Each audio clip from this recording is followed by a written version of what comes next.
Welcome everyone for this Sunday satsang. Today's inspiration topic is Seva as definitive way to spiritual growth. So we have a goal that we will explore how are we doing with it and what we can do about it. So spiritual growth is something that is our goal this evening in this inspiration.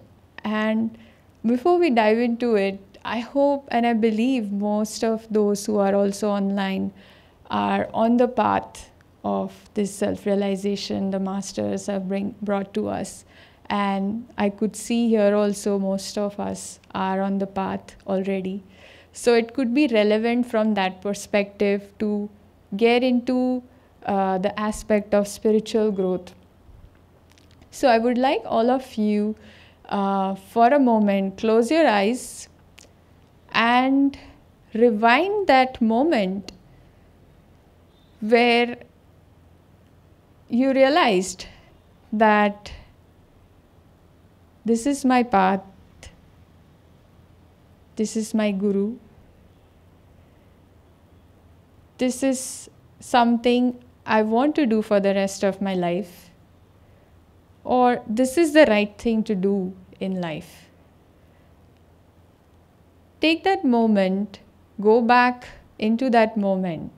Try to feel what was the feeling in your heart at that moment when you realized that this is it, or this is the right thing for me to do here onwards. Try and feel in your heart that feeling.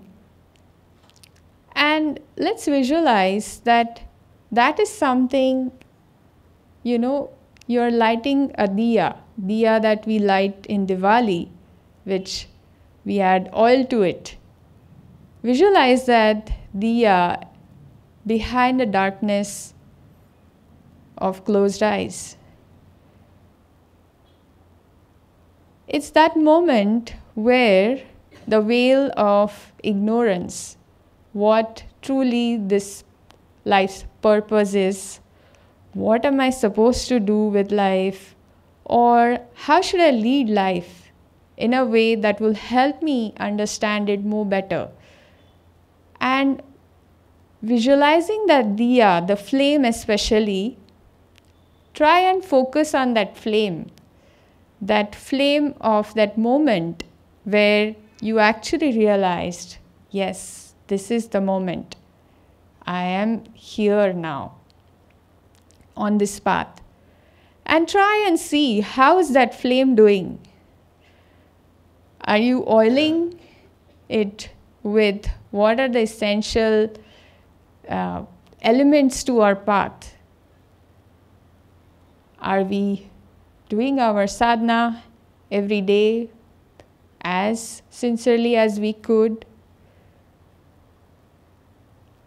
Are we trying to serve others, thinking of them as an extension of ourselves? Whether it's at home, whether it's at work, whether you come here and serve our Guru's work in the center, doesn't matter. Are you there when these satsangs take place, be with Guru Bhais, whether it's online or in person? How is that flame doing right now? Behind the closed eyes, try and see whether you are oiling it with all these three essential elements that Master has told us. These are three essentials. Without that, this flame can't be there. Behind the darkness, this flame can't get us into light. And with that, let's try and see how you are going to expand that flame. Here we're talking about spiritual growth, meaning we are going to break the barriers, likes and dislikes, to expand that flame with all these conditioning. What are we doing? Where are we going? And with that, you may open your eyes And we will explore that together right now for next couple of minutes. I hope all those essentialities that we always keep hearing here, Master has said, Seva, Sadhana and Satsang. These are true elements of our path. They have to be there to be able to sail on the path, and remembering that moment, oh, I realized this is it for me. How are we oiling it? So how are we breaking the patterns, and why is it that Seva is being given the utmost importance? It is said that Master has put Seva before meditation.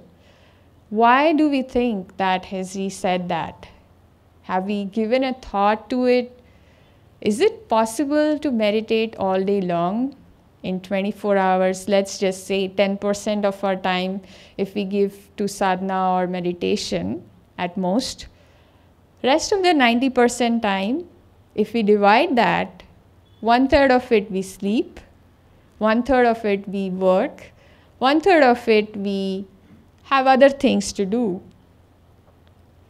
So why is it that Seva is the way for spiritual growth? What all you think? Think for a moment. There has to be something that he must have thought through when he brought all these.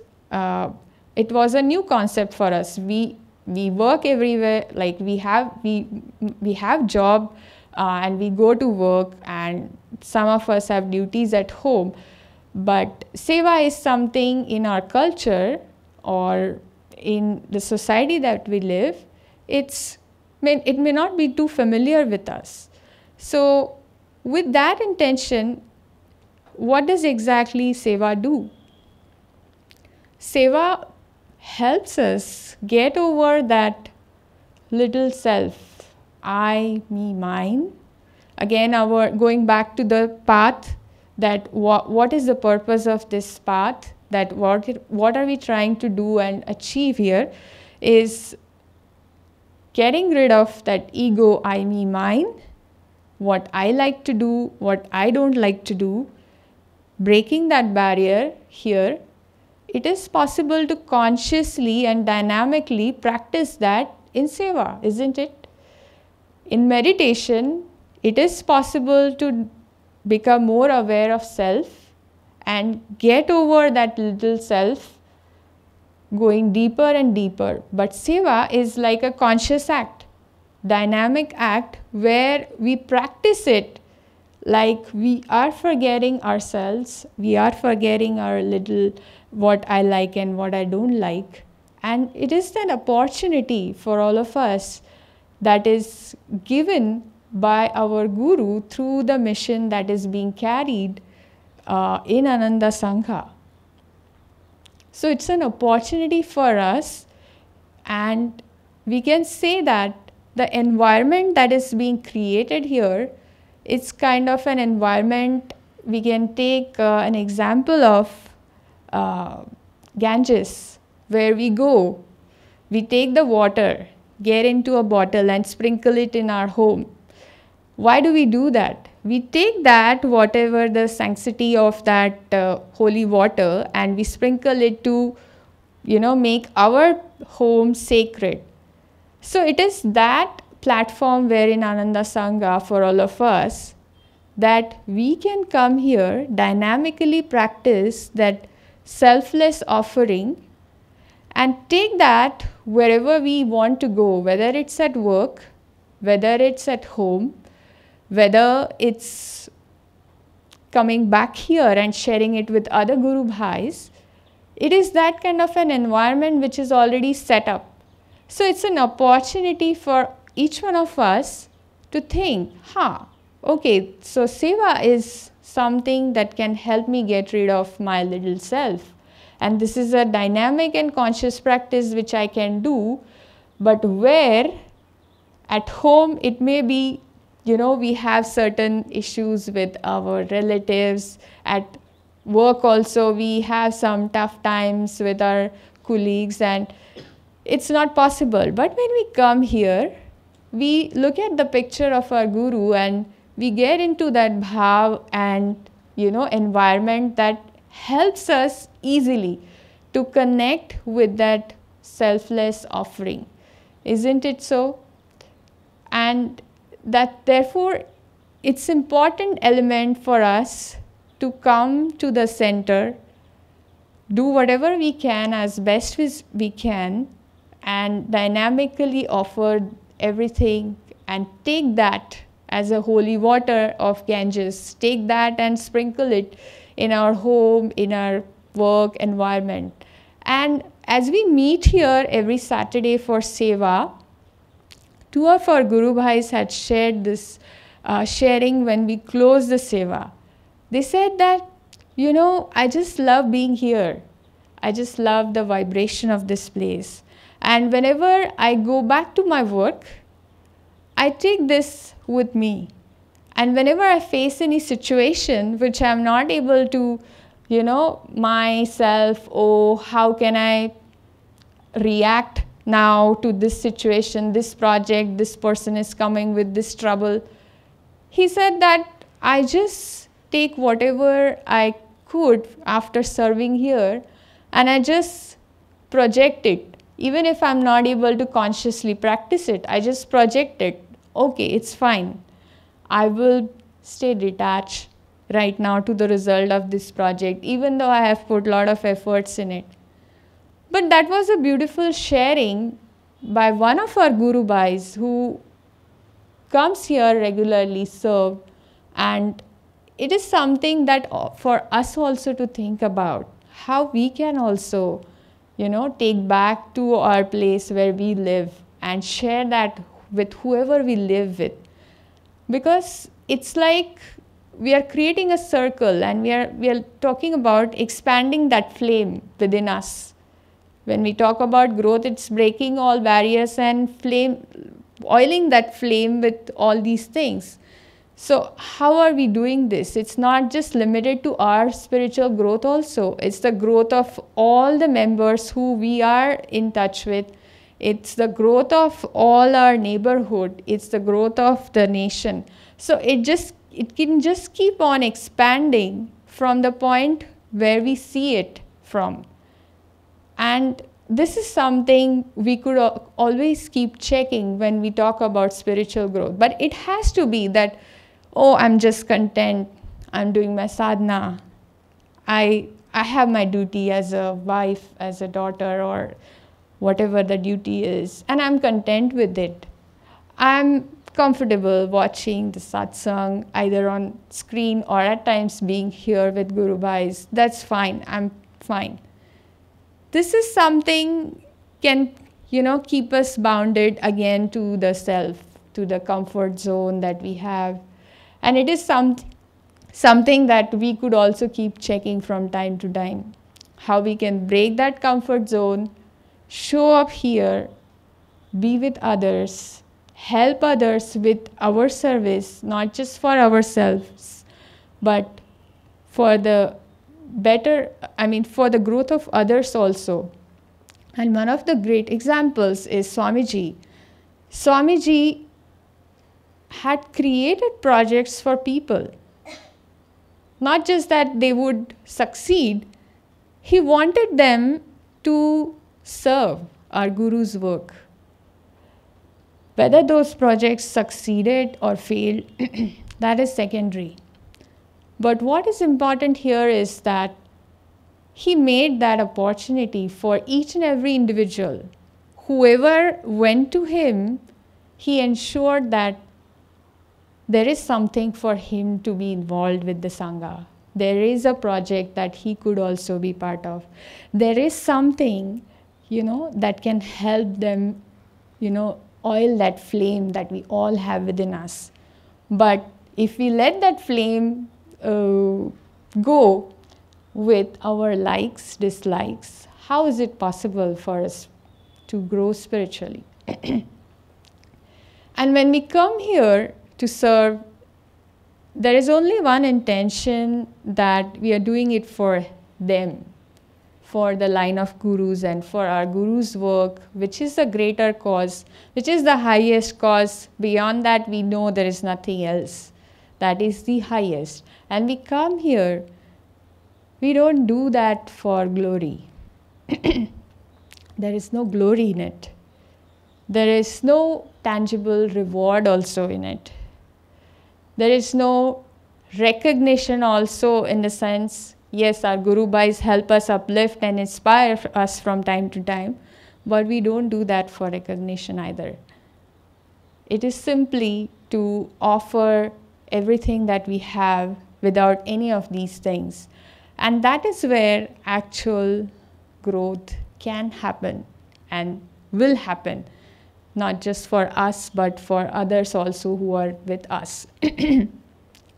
So these are a couple of things which we all could think of. And again, example that comes to mind is of Swami Jaya.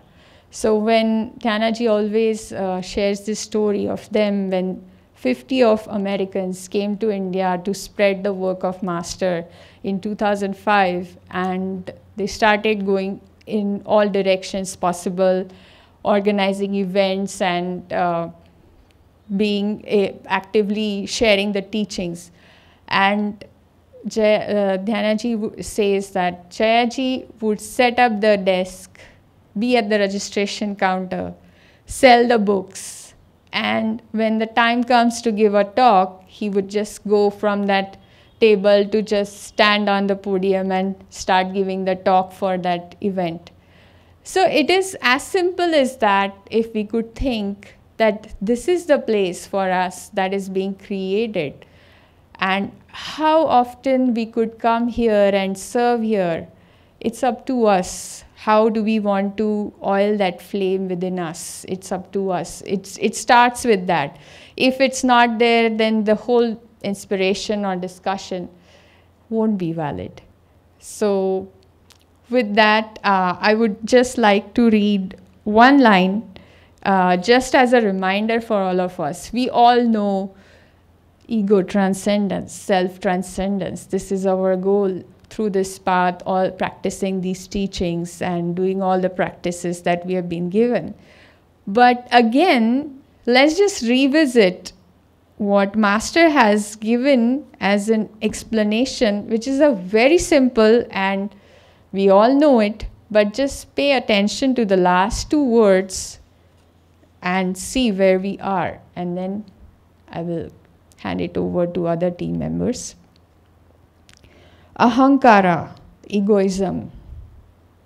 Literally, I do.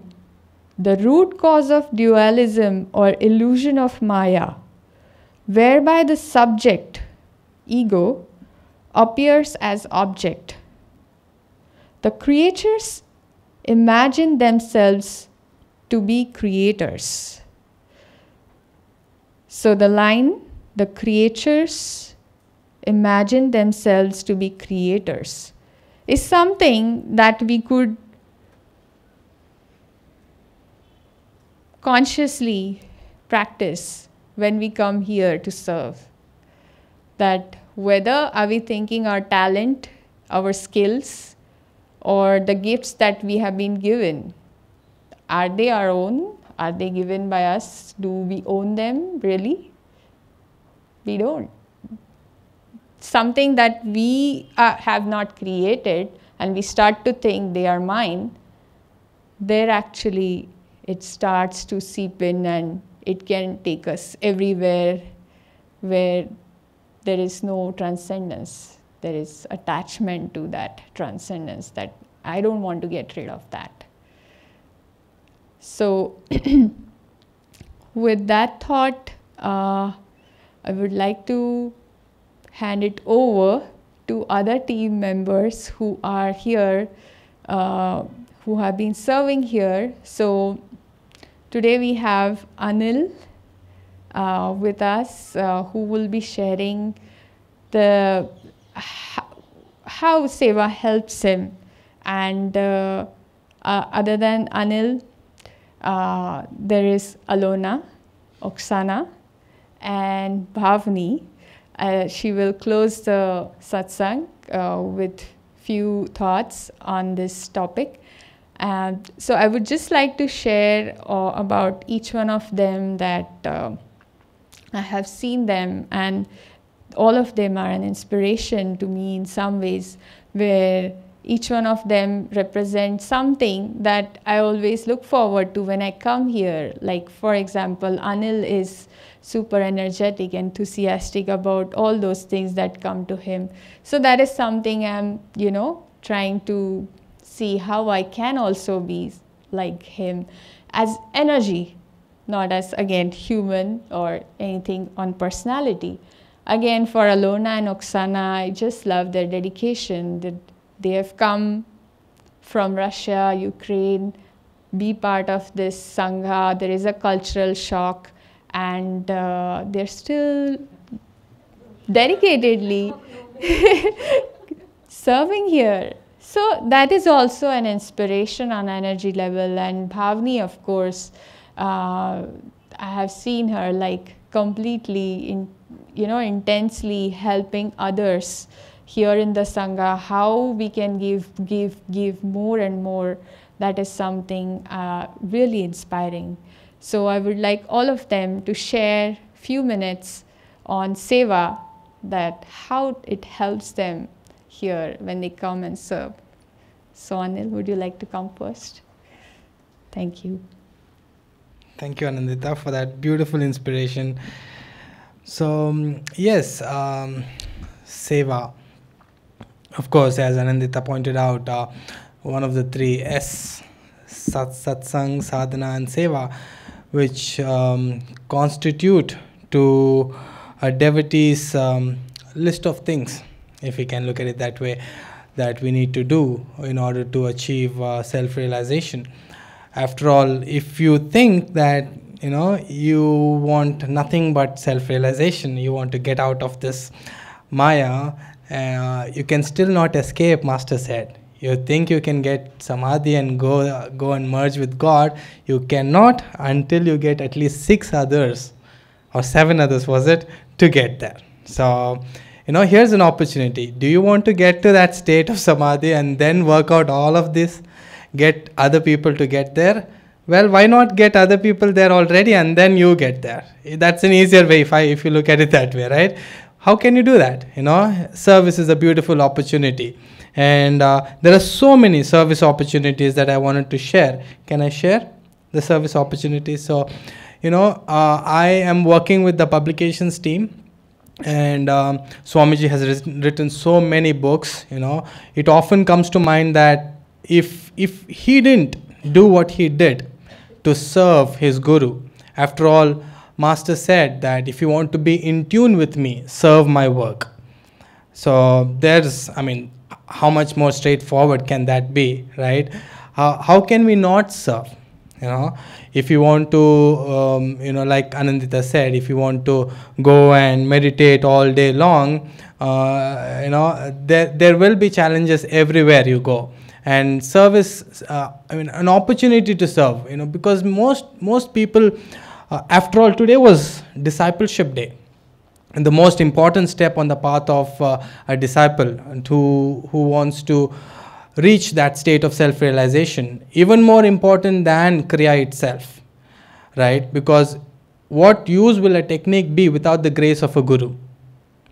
So on this special day, with so much grace flowing through this evening, after all, so many disciples joined our lineage, and we have new Guru Bhais with us on this special day. So, when we offer our flowers of devotion, and we also offer our token of donation as our desire to help serve the work, right? And would it end with just that token or just a simple monetary donation? I highly doubt it. I don't think so. Because if it ended that way, then we would not all be here.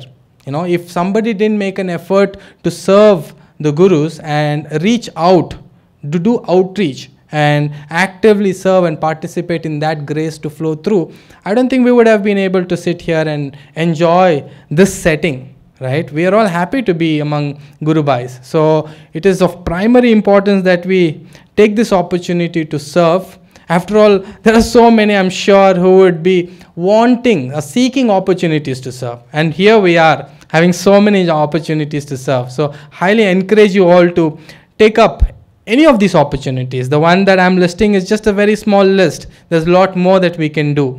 So one of the things that, I mean, some of the things that I have jotted down so I don't forget is we at, from the publications point of view, we have, we're working with only one distributor, book distributor at the moment. No, we have the privilege to come here at the center where we have all the books.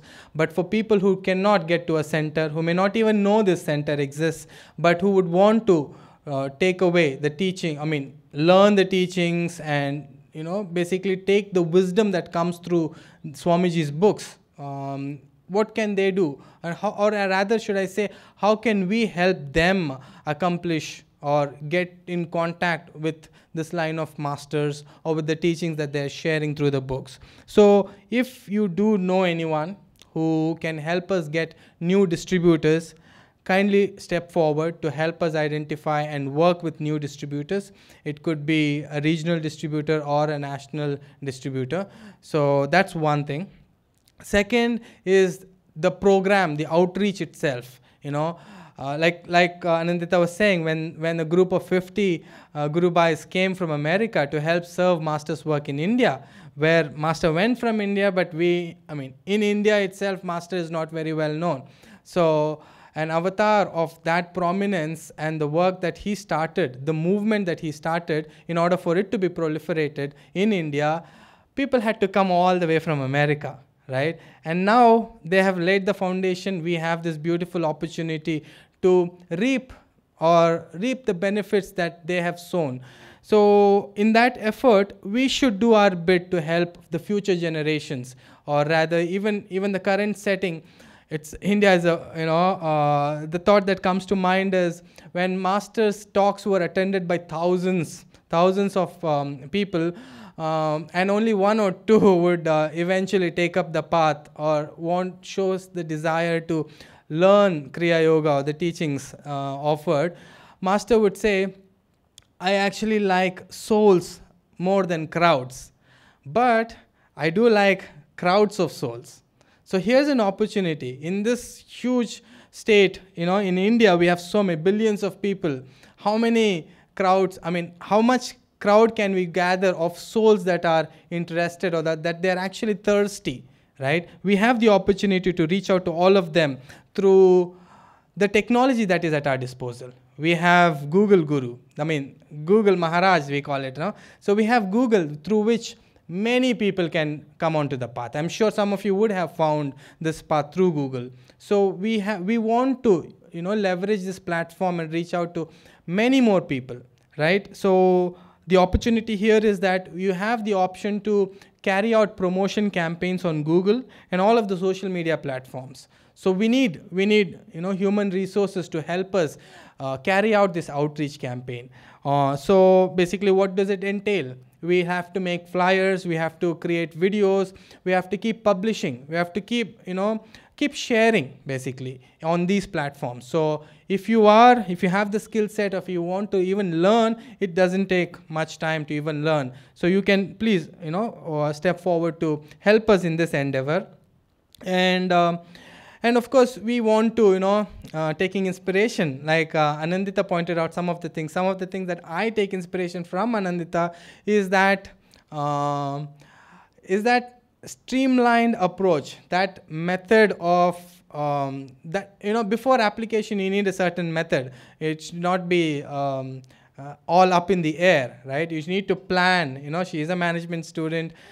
So she has shown us how we can actually execute or plan something and then execute the plan. So we seek your help in helping us with planning a calendar and then help us execute those plans. So we want to create a year-long calendar for promoting Swamiji's books. And a few more things that I wanted to share is, these bookstores across India. Our books are not really there.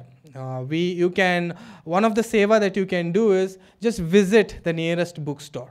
wherever you live, wherever you work. If you come across any bookstore, just walk in, check for our books. If not, talk to the shopkeepers about the books. Share your inspiration. After all, Master, in Dhyanaji would often say that whenever you're trying to share something, you don't want to share content, but you want to share inspiration.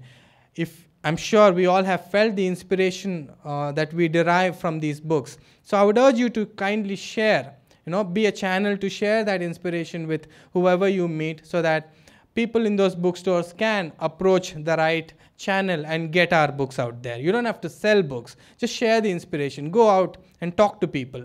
Be a friend, right? Like Swamiji, everybody would relate to Swamiji as their friend, even a total stranger. So you have the opportunity to be that channel for Swamiji to flow through you.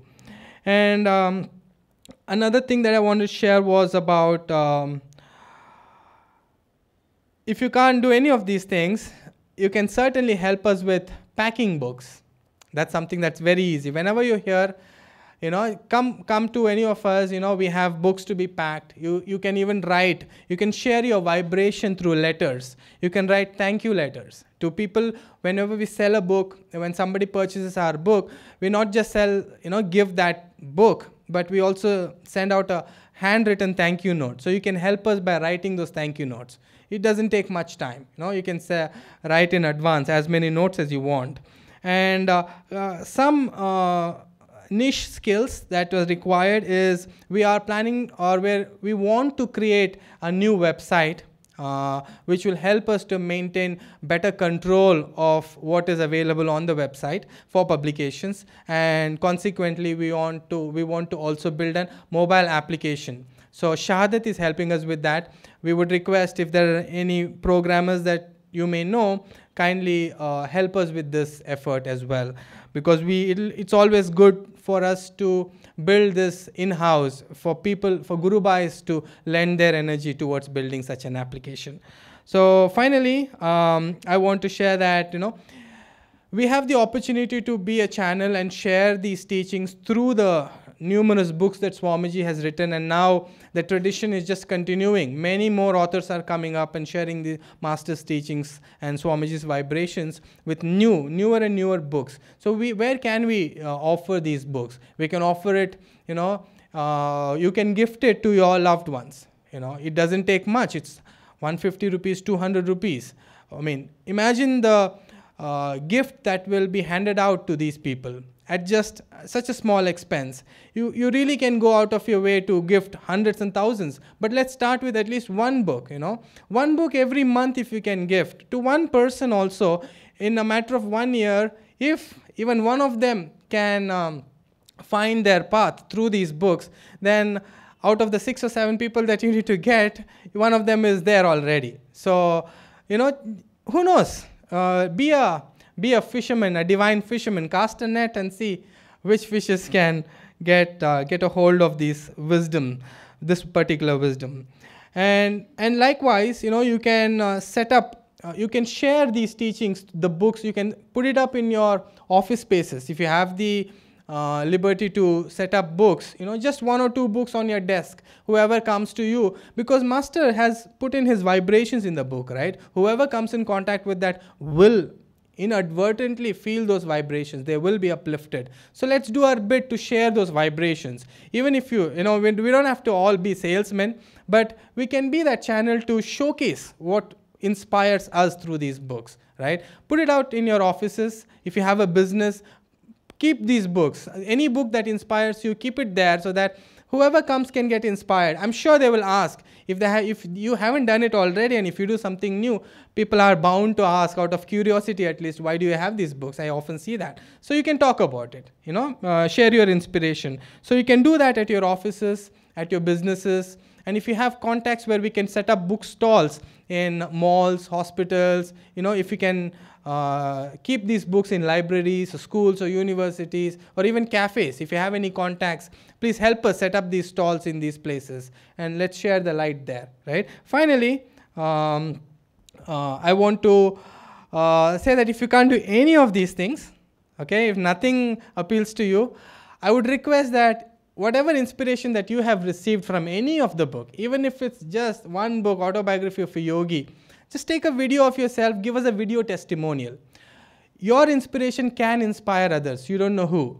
So that's something. If that is also not possible, then if you want to be just a passive channel, you can still be that. We will share something to you. All you have to do is share that in your WhatsApp status, share it on your social media pages. Do nothing, but just share what we are asking you to share, and that's the least that we can do on this path, right?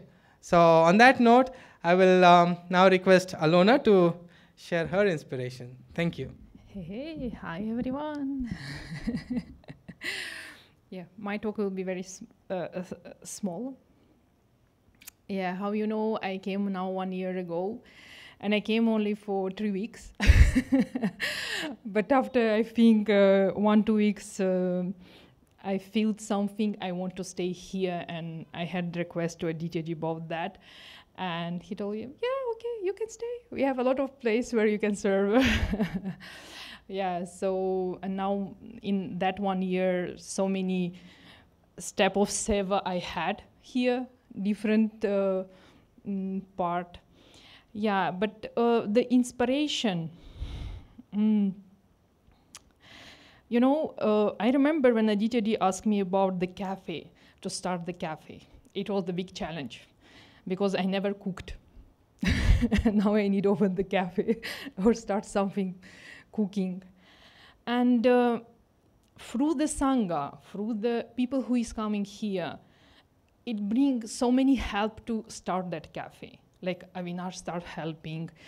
Gaurav was during the 20th celebration, and he helped a lot that time, when we now like brother and sister. So what is bring the Seva for me is the friends, the relationship, at the time where you can go and spend, I don't know, go for movie or something. So it's not only to do something and you are not doing for center, but you are doing something for God, but through that it's bringing a lot of good things, good everything, yeah.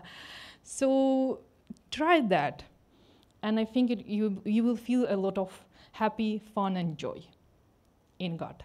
Thank you.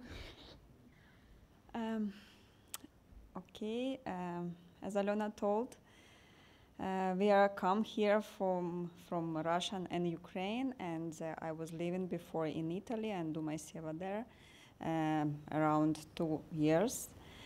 And here, living in ashram, Seva, it's like my daily life, so I don't know if I do something important every day or not, so I don't participate directly in outreaching process. I thought before, what can I tell to you? And one thought came to my mind. So before in my life, I was taught how to work hardly. But here in Ananda, I was taught how to collaborate with people, how to enjoy this process, how to do something new with passion, with creativity, and really to serve people, to be helpful, to be useful, and actually to fulfill my purpose of my life. This is what can I share with you. Thank you. Well, so beautifully shared, everybody. I'll close with this story, and it shows the importance of each one of us, as Swamiji would say, to stand up and be counted as a Seva warrior. So this is, we have a wonderful work at Vrindavan that takes care of the mothers there. And this is a story shared by them. So there was this mother, she had a very cancerous growth on the back of her shoulder. And she was lying on the ground on the roadside for many days. And the tumor had become septic, it was smelly, nobody would come near her because it was so foul smelling. And for days she remained on the roadside with nobody looking to help her. One day, a man comes to her and says, "Why don't you go to the men in blue?" And the people in blue are the people at, Paramahansa Yogananda Charitable Trust that helps the mothers there. But she said, "How can I go? I don't have anybody to help me. I can't even get up from where I am."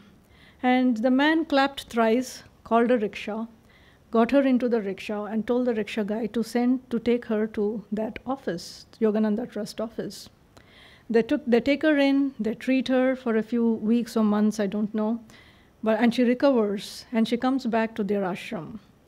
And she sees the picture of Master hanging on the wall. And people ask her, "How did you come? How did you hear about us?" And then she said, "A man came to me, but she didn't know his name. And when she saw the picture on the wall, she said, 'He is the one who came to help me.'"